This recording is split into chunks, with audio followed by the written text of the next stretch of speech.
Here we are again. My beautiful friend Pernilla Berg, the founder and creator of Awakening 101, and me, Louise, Jules Severine, best friend of Pernilla. And we are doing the process of Awakening 101.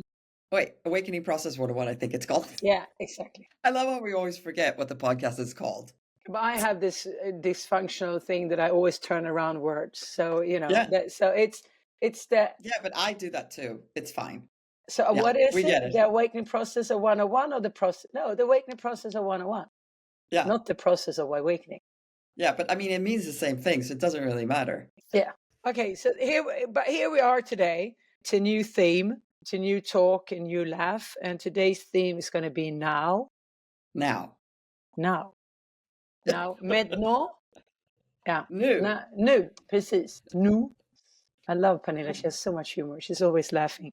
That's another thing we should talk Well, what about. else is there to do? I mean, I know, but it's not. I mean, I just realized I'm laughing too little. I don't think I have any humor. But no, we're going to you're park kind that. of going through a rough time right now, so it's Yeah, not but so still, strange I that- didn't laugh. Did I? Yeah, I didn't know if I Yeah. laughed before. Maybe I did. I probably did. I hope so. Yeah. Anywho, back to the now. And I just, for tapping into this now, I have asked Pernilla to take us through a short meditation so we can just allow ourselves to arrive in this present moment. Yeah. Okay. So close your eyes and begin by feeling the breath in your abdomen, in your stomach. See if you can take breaths that go all the way in and down into your stomach.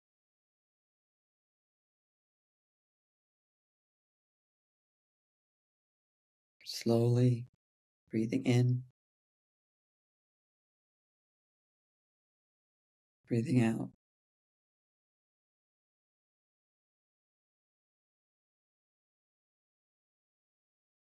See if you can feel the sensation of the abdomen going out and in. Expanding.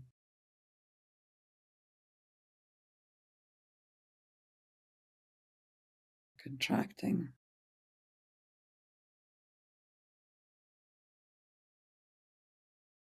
Now ask yourself, where is my mind?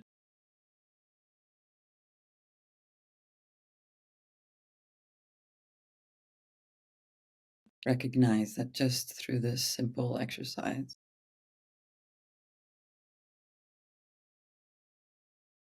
you've entered into the present moment. Inhaling, exhaling.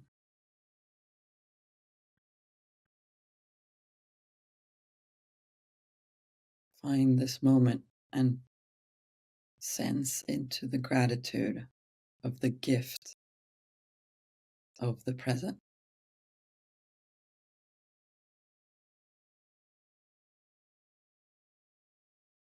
I say to myself, thank you for letting me be here now.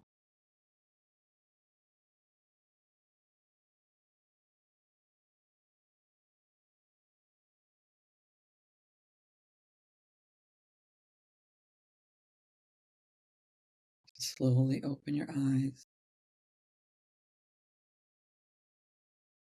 I just wanted to say something about this type of meditation. If you're in a car or out walking, or you're doing something where you can't actually close your eyes,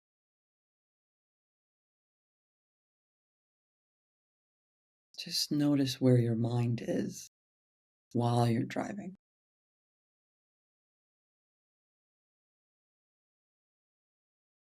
Because the moment that you focus or notice that you're not present is, like Eckhart Tolle says, is the moment you are actually present. So noticing where your mind is presence.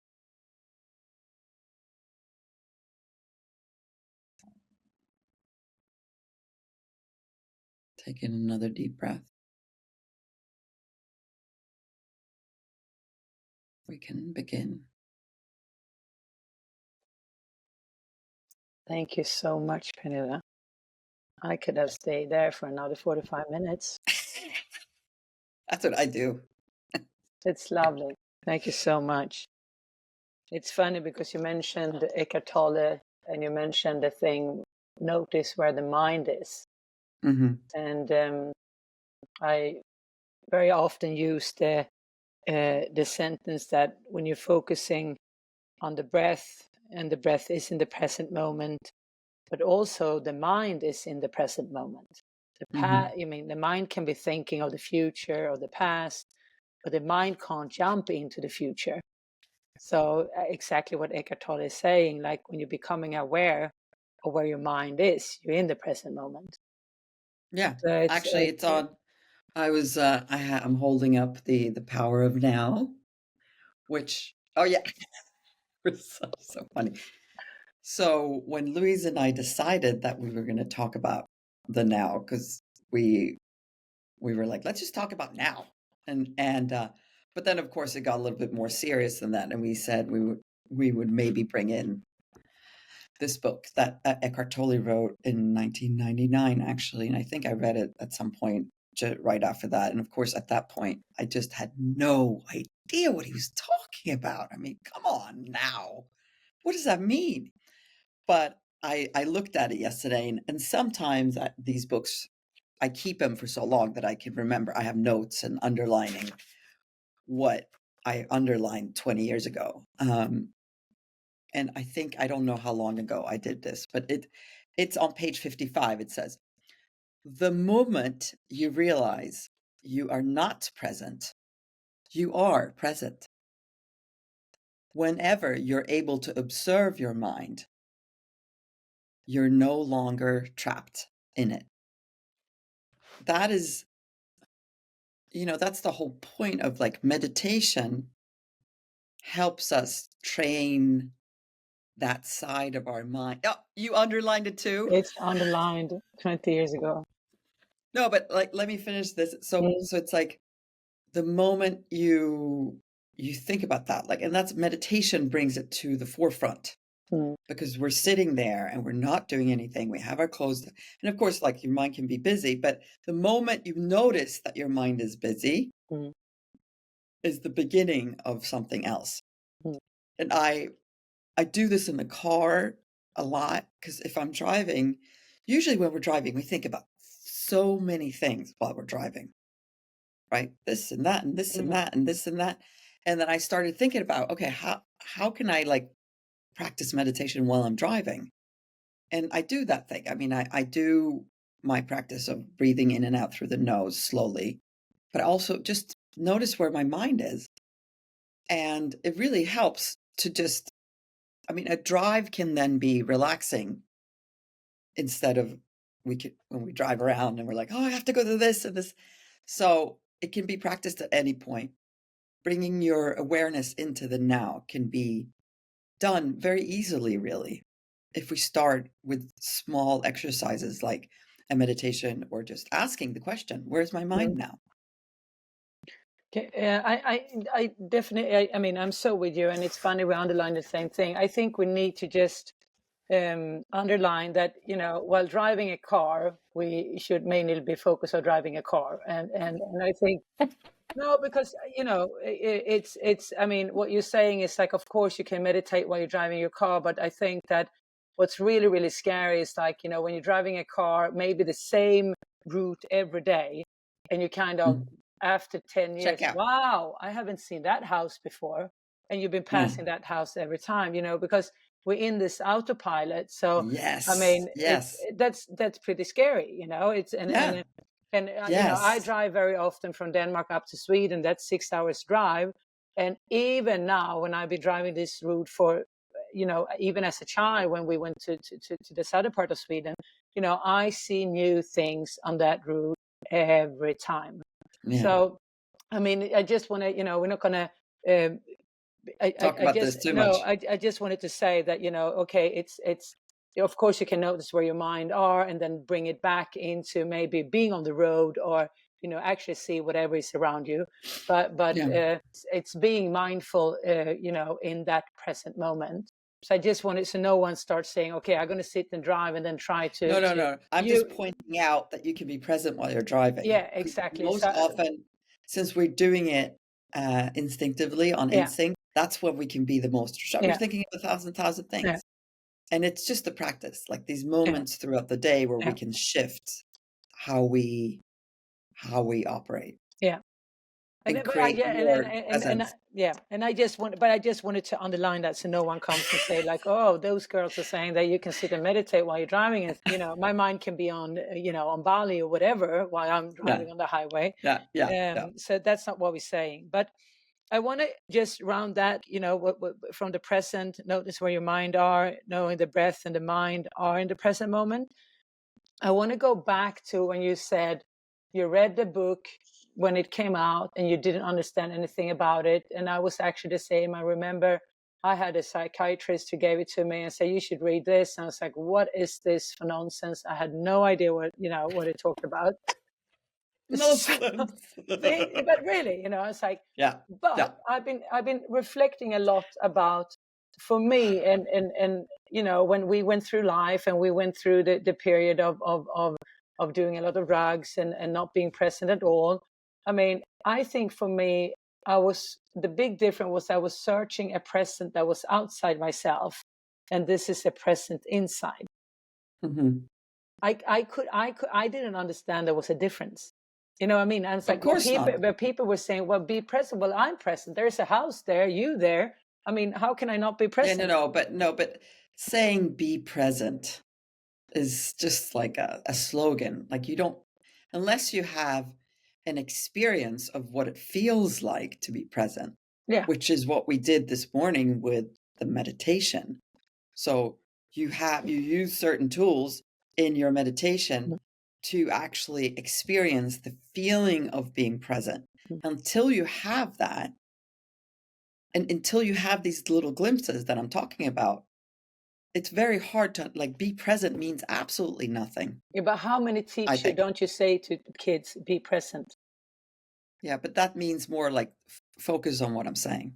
Yeah, but that's the same because when you No, when you're it's not the present. same thing as what we're talking about, I don't No, think. no, no. But still, like being present is to be.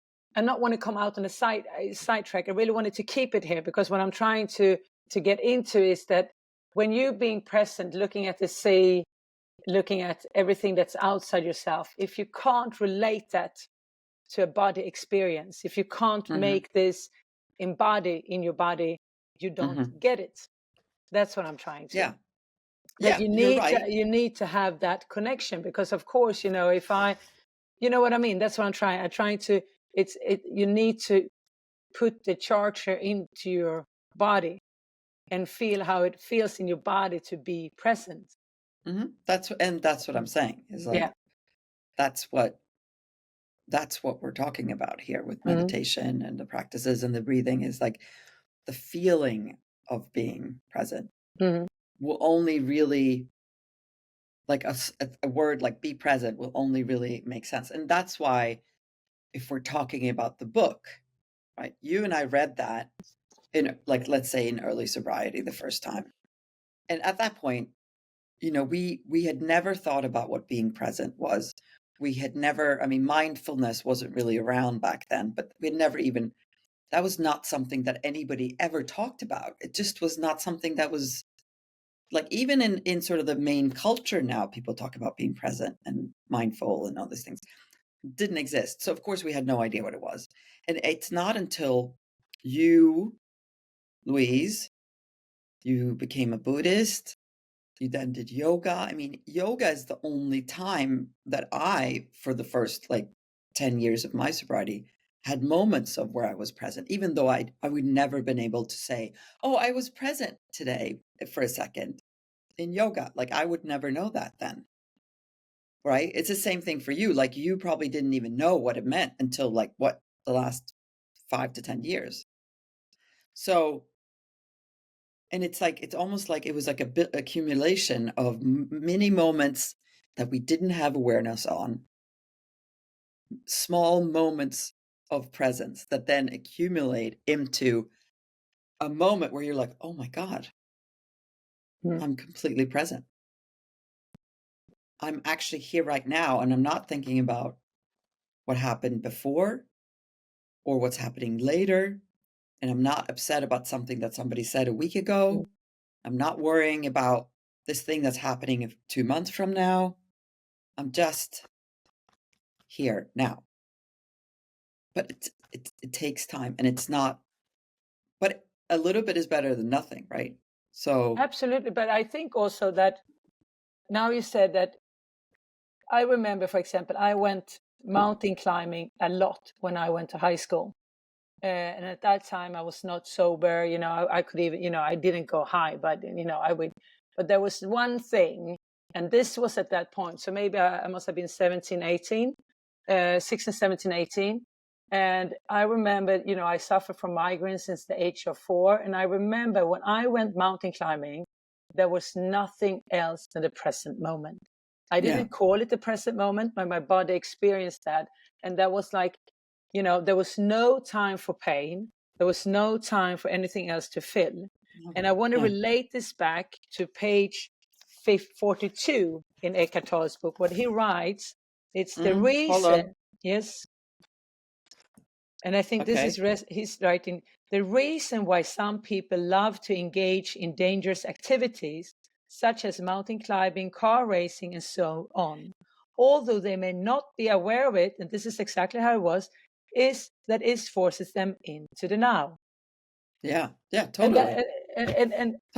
And that's, and it's funny because I had that experience even before I read this book. And then when I read it, I was like, God, that's exactly what it was. And I think that a lot of people do those kind of things where you really just, if you lose that concentration or that focus in that moment of what to do, then you're falling. Then you can't, you can't do it. Yeah. you're I think out of balance.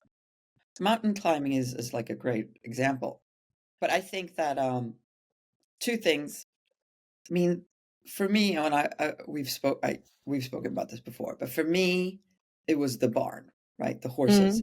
And even though there was no extreme circumstance like falling off a cliff when I'm hanging out at the barn, because again, I only rode once a week. I was like just at the barn grooming and brushing and whatever.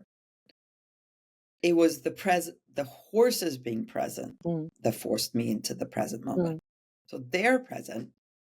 So the energy of all that made me present too. It's kind of like when you're petting a dog, they're just thinking about the fact that you're petting them.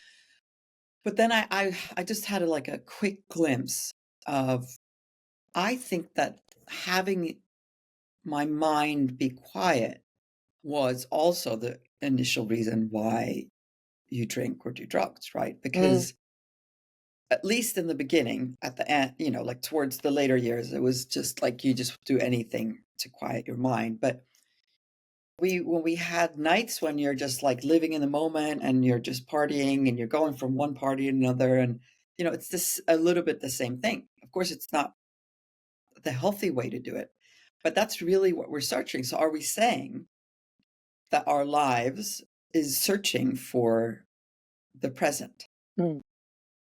Like, is that what we're looking for? And I guess it is. Yeah. Yeah. Our true nature is being present. And you know that because people talk about, oh, well, if you play with a child, they're like in the moment and they're just like, woohoo, yeah, yeah. And then life starts, and then all of a sudden we're worrying about things. But the question, which, I mean, it's hard not to worry about things. So, yeah. A question, can you be present unaware? I think so. I mean, I guess it depends on what you're doing. Yeah. Maybe there's a lot of people that might be present without being aware of it. Yeah. Because they're focusing on the thing that they're doing right now. Because for me, I would say there would be a difference when I'm just present in my mind or when I'm present with my whole spirit or my whole body or whatever you want to call it, but with my whole being. Yeah. Yeah, I think that, of course, there's different ways to see it. And I don't think that we're going to be able to define specifically for each. I can only say from my perspective, now I have a feeling of being present, whereas before it might have been a different, like I was unaware of being present when I was 7 years old at the barn. But I would, now you say I had a feeling of being present and I was unaware, exactly. But I remember when I came home from Paris, or we're just about to start NA, I remember I was at my mom's place, moving back home in the age of 28, pretty charming. Okay. I mean, luckily she had my old room, so I could stay there. But I remember that I went into her couch. I was sitting down, and I had not sit down since I was a child on a couch, just sitting down literally with a book or just looking out. There has to be something completely. And I remember that sensation that I could not allow myself to be present in my body. It was too painful. Yeah, but then, I mean, there's a lot of pain, right? So when we have a lot of pain, then then we're just on the move. I mean, that's classic stuff. So you're just always on the go, because like stopping is way too painful. So it's the way that you get out of pain and and resistance and all these things. I mean, but that's a beautiful story, actually, that you sat down and you're like, oh my God, you can sit down. Wow. Well, yeah, but I did it. That was the idea of being able to sit down. That was occurring to me. So how much are we sitting down these days, Louise? But it's funny you say so, because sometimes I walk with Asta, and there, I walk through, again along the water, and it's beautiful, and they have these different benches, and I say, should I allow myself to sit down on the bench and just gas out over the ocean, or look over to Sweden? No, but I can do the same thing while I'm walking. Yeah, because you're not a sitter down type of person. Thank you. Yeah. So that's your practice. So right? That's my practice, exactly. Yeah, because you don't sit down.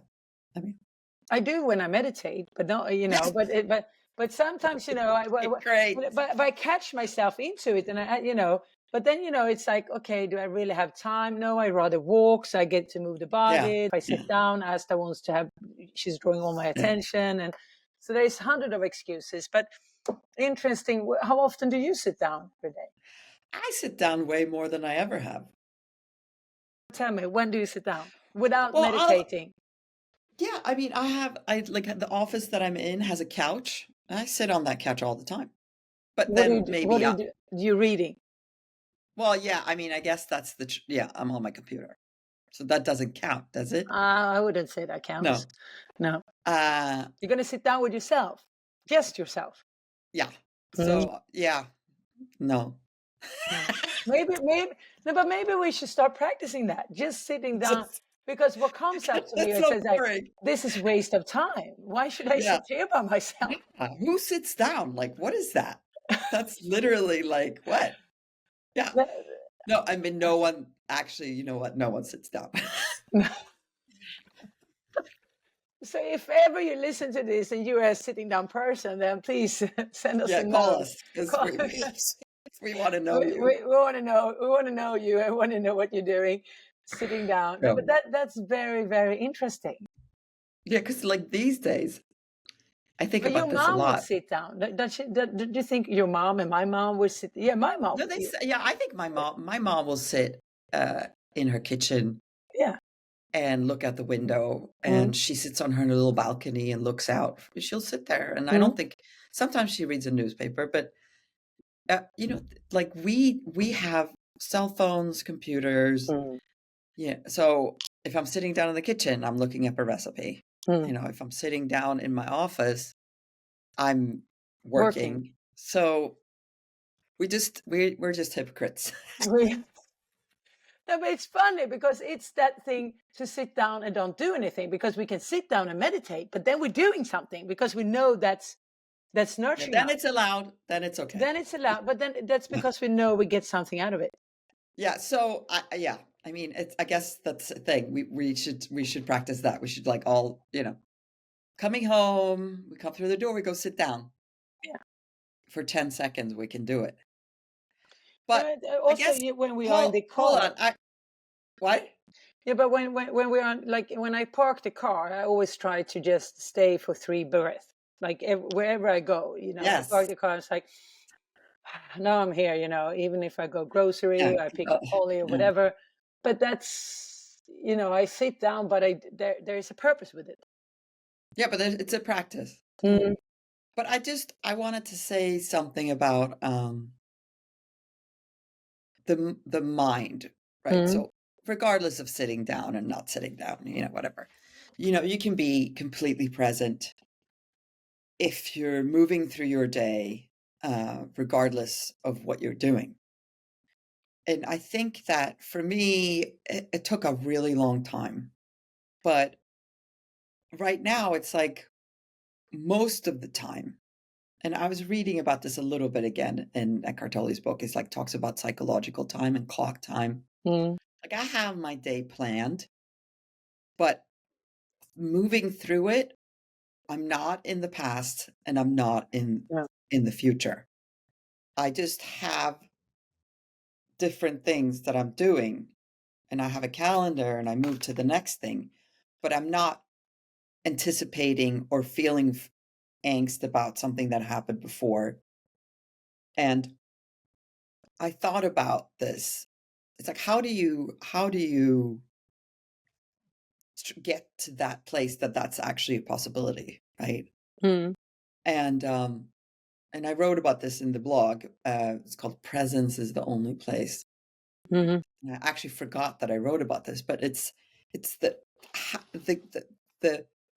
work that takes place in order to get to a place where you can be this way. Mm. And I'm not saying it's perfect, whatever, but I have moments like this throughout the day, is when we stop resisting life. Mm. So, because emotions, negativity about the past, the future, all these things are based in anger and fear. And, we know all about this. Like, how do we begin the process of becoming present? Well, we have to look at the things that we are thinking about first, and we have to process them. So usually I feel like there's a couple of larger things that are the things that we worry about. But working on, and it's so big, this resistance thing, so maybe we have to like talk about that next time, but understanding that the resistance to what is what brings us out of the present. The present, exactly. Resistance to accepting what happened yesterday and surrendering to that whatever happens in the future is already been planned out and is what's supposed to happen in the future. So surrender and accept the past and the present and the future. It sounds incredibly sort of plain and basic what I'm saying right now. Oh, I don't think so at all. No. No, what I'm saying is like, it sounds like, oh, surrender and accept, move on, whatever, but it's a huge thing, right? Yeah. It's huge. But like with everything that we talk about here, it's a process. It's the beginning of understanding that I can be present. I can try to start accepting things for what they are. I can try to accept that everything that happens in life has already been planned out. I can't control the future. However, can I just say one thing? Yeah, because that's like, what?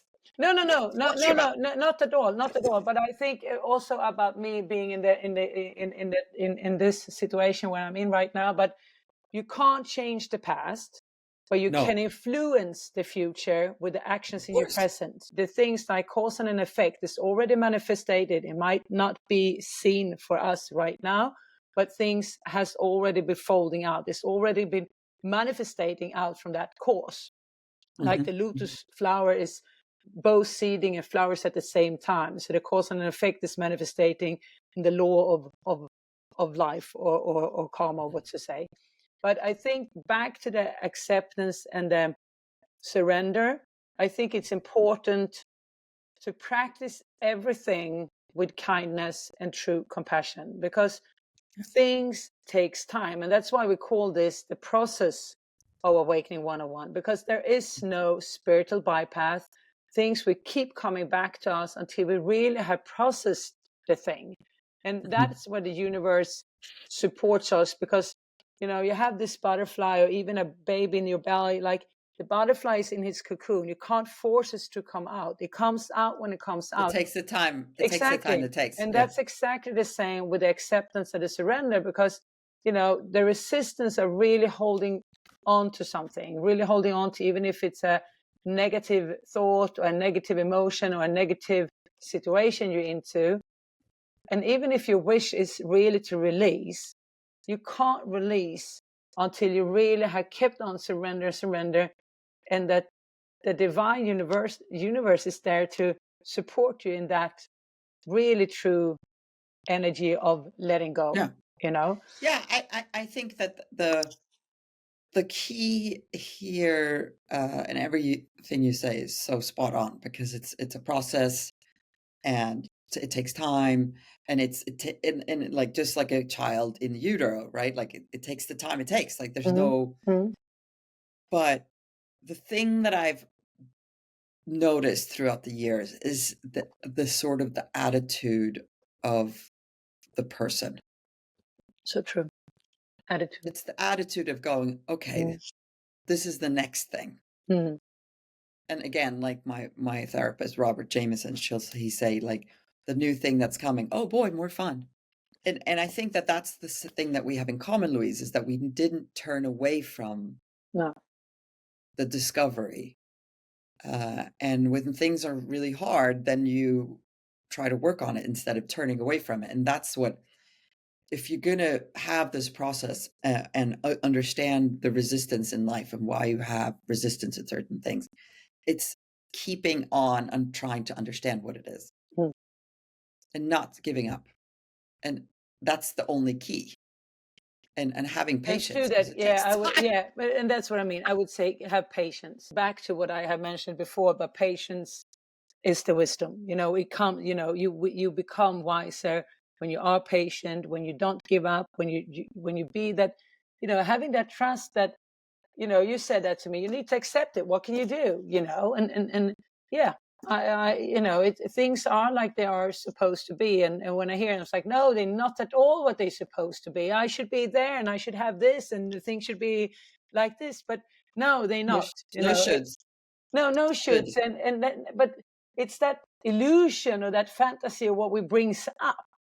But if we would then take that away and I become present in this moment, and I'm present with myself, then things are like they're supposed to be. So how are you practicing the now today? But I have to stop several times during the day and stop myself, because if not, I gonna, you know, be drained completely of all the challenges at the moment. So when I feel that I'm not present, I connect in with my breath and I connect to my heart. You know, I tap on my heart. I tap on my heart, and then I breathe into my heart and I bring it down, or I bring the energy up to my heart. But it's a lot of focus in my heart. Yeah. So what happens what's happening the step before you notice that you're not present? Feel like, how do you feel it? Like, is it in your head or is it in your body or is it both? Like, it can be both. What is that mini moment before you go, oh, wait, I'm not present? Like, how do you get to feeling that you're not present is what I'm asking. Yeah, but sometimes I'm catching myself being out of present for a long time. I'm like, God, how did I end up like here? the whole day, and you're yelling at people. You know, I'm just, you know, living in a fantasy world and you know, going and making pictures in my head, and things going to be like this, and you know, also maybe to be able to survive. But back in the present, I think the present moment in my heart is a pretty nice place to be. And I think when I have discovered that place, I know that I can always tap back into that space.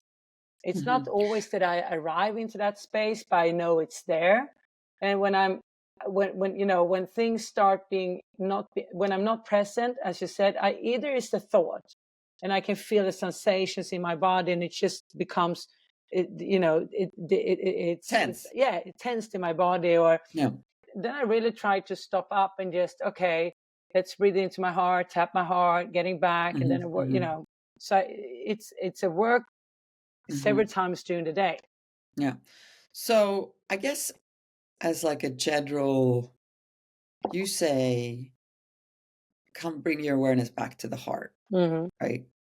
And I would say that if this was 15 years ago, I wouldn't really understand what that meant. So there's different ways to some people might be like, oh, wow, of course, bring awareness to the heart. But also I would say, and we've talked about this before, the breath through the nose, and like the thing that I do with the feet, you're feeling your feet, the bottom of your feet as they touch the ground. That moment of feeling your feet on the ground will also slide you back into the present moment. I would say But that's even better, because I agree with you. And now I could say awareness to the heart because I've been practicing and I've been chanting. Yeah, you're a yoga teacher. I mean, for crying out loud, Yeah, and when you're chanting, I'm your Rengekyo, that is the heart. But yeah. So I completely agree with you. I would, and I can even say, like, sometimes now, like, what do you mean feeling my heart? Where is the heart? So I think that the thing with the feet are much more aligned. Yeah, I would say. So I want to tell a quick story about the now. So we lived in Sweden in 2017 for a year, and I've talked about this. We had it was awful. It was awful. I had a car accident on day 5. The police sent me a letter that I was going to get, and I was accused of certain crimes, like running a red light and driving into a bunch of cars, and it was I was in so much fight or flight. It was I remember having so much anxiety that I couldn't eat, and that's never happened to me. Yeah. I eat. Louise is much eat, but she'll go a whole day without eating. That's never happened to me my whole life. But I had so much anxiety that when I started eating, I felt like I was about to throw up. It was awful. So I remember, I think you were there with me. You and I were sitting in the little kitchen of Jenny's apartment. And I was talking about school in America versus school in Sweden. I was just going off on some sort of that why, it's better there. And, I was just rambling on like a crazy person. I remember. And you said to me, you almost stop. You're so far away from the center right now. Remember? Do you remember saying this? I remember. And I was and it was almost like you just it's like it took like a lasso through the whole crap, blew me up, and you were like, stop it. Because sometimes that's what we need too. Somebody around us speaking okay, calm down, stop. What are you talking about? And I remember that was like a wake-up call, because I was spinning out of control because I had so much going on. I was far away from the center. I love that the expression you have, that far away from the center. So good. You're so far away from the center right now. What are you even talking about? It's all these things that really have no importance to what's happening right now. Right? Lovely. So I don't know. I just remember it so clearly, and it was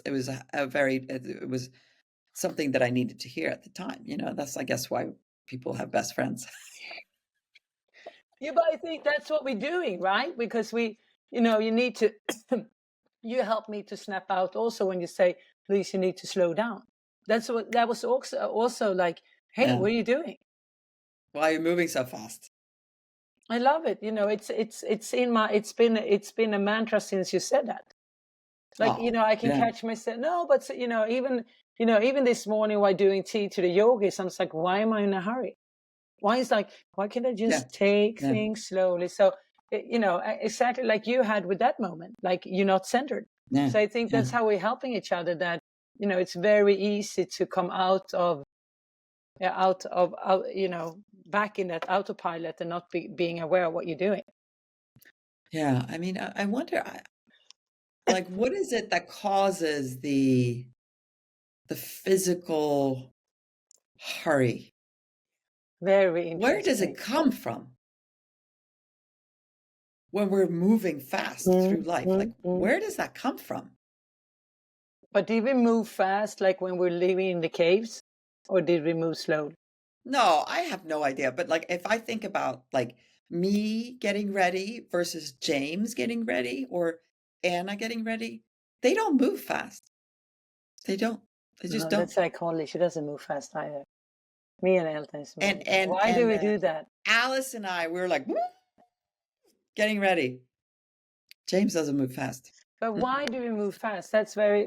Is that we want to? It's an unconscious thing that we do because we are unconscious. Yes, unconscious. Yes, we're trying to escape something, or we're trying to. We are worried to miss out of something. We're worried to not be able to. Because the funny thing is that, I was always impressed by Nils because he's never in a hurry, and he always attend to do all his things during one day. I was like, how can you go from there to there when it would take I think Anna and James and people like them and Nils, they are maybe in rhythm. They must be in rhythm with life, because when I do things slowly, I manage to do things actually even more. I get more space. I get more time when I move slowly. Yeah. So it's paradox. Yeah, of course. It's like, why are you doing this when it doesn't actually work, but you keep on doing it anyway? So I think that this should be your next assignment. Mm-hmm. Having the hurry be your mindfulness bell, as they call it. As soon as you go into that mode, it has to be like bling, bling, bling, bling, bling. Why am I doing this? I love it. We you have to remember to follow up on this, because now I'm going to read more in the Eckhart Tolle book about this, like the clock time versus psychological time. I really want to try to understand more what he's saying, because I think that's also related to this hurry. What page is that on? Have you? I don't know. No, okay. I was looking through the. Yeah. Okay. I will tap into the same. Okay. Let me read this last. There's a paragraph I underlined, and then we'll end. Which page are you on? It's on 55. It's right underneath the thing that we read in the beginning. Yeah. Okay. Okay. Some food for thought. Be present as the watcher of your mind, of your thoughts and emotions, as well as your reactions in various situations. Be at least as interested in your reactions as in the situation or person that causes you to react. Notice also how often your attention is in the past or the future. Don't judge or analyze what you observe. Watch the thought, feel the emotion, observe the reaction. Don't make a personal problem out of them. You will then feel something more powerful than any of those things that you observe. The still observing presence itself behind the content of your mind, the silent watcher. Beautiful. You underlined that too. That's awesome. It's awesome. It's awesome. It's awesome. But I have to say, he just like Eckhart Tolle. I mean, what a man! He rocks. He rocks big time. I mean, this is. I mean, each little word in this book is just. I know, it's incredible. Yeah, it's incredible. Yeah. All right, people. Okay. Thank you so much. Namaste. Thank you for listening to us, and thank you for joining us. And I love you, Pernilla. I love you too, baby. Talk to Bye-bye. you later. Bye. Bye.